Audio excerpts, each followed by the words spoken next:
I do, all right? I have a son who's 31. I've got a son who's 15, all right? And I have to have these conversations with them all the time. So we're not telling y'all to leave. What was going on up here was wrong. That's why we brought it to a stop. The loudspeaker, the yakking and the yapping. We said pause.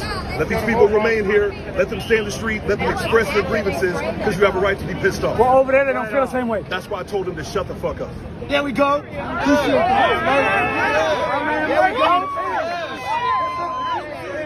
Y'all need to be like him. What's your IG name, Murphy? Keep it a real one.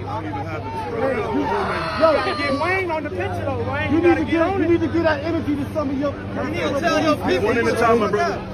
One at a time. And real talk. When y'all in them locker rooms, and y'all need to be fucking them up. You're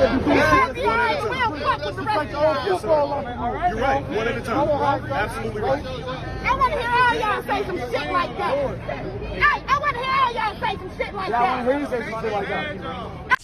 Let's talk things that happen in Minneapolis, cop standpoint, right?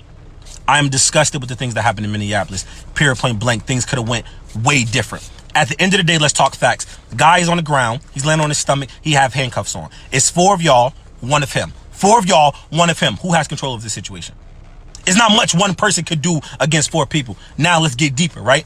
As an officer, you are a first responder, right? So if in the midst of you trying to gain compliance, someone is hurt, you have to render aid. So somebody's saying, I can't breathe, I can't breathe, I can't breathe. You don't think to yourself and say, oh my gosh, this guy can't breathe. He might die. Let me render aid, right?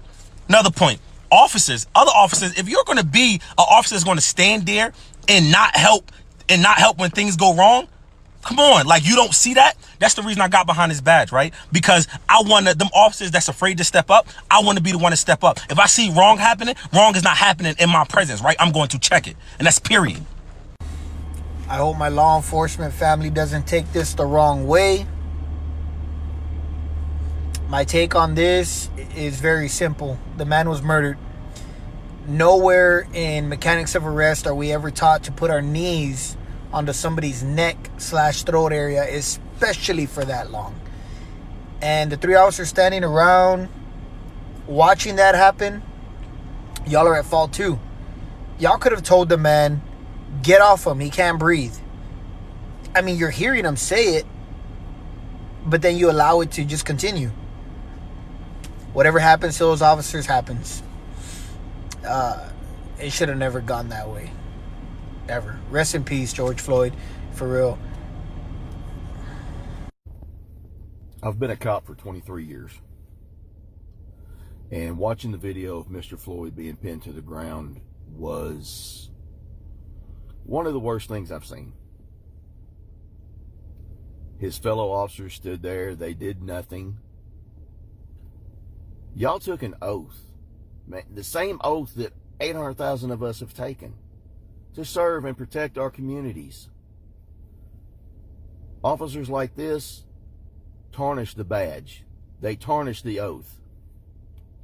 We have to go out here and work harder to repair those relationships with our communities across the entire U.S. because it doesn't just affect one community, it affects all of them. I hope y'all are charged accordingly. To the Floyd family, I am sorry for your loss. And to my Blue family, we can't let this happen anymore.